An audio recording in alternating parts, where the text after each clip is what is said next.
สามแผ่น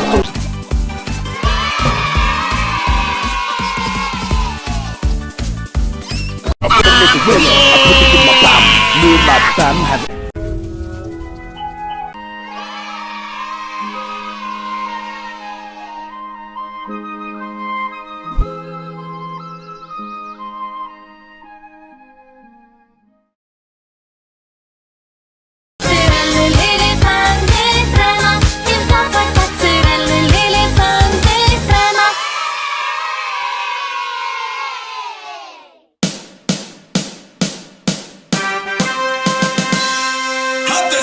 Sí, señor.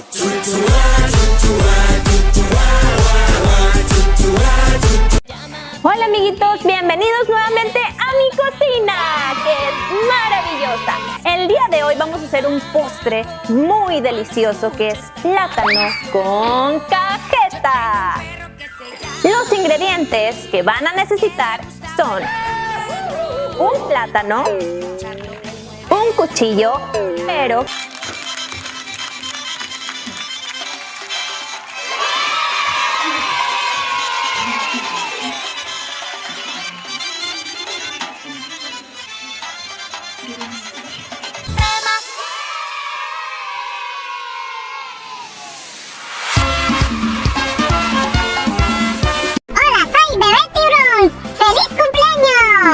Lorena!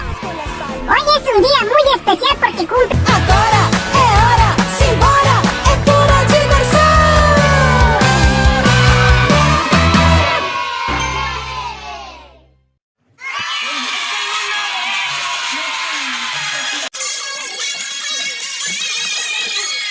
¿Te gustó este video? Dale al like y si querés ver más, suscríbete. Puedes encontrar mi música también en todas las plataformas digitales.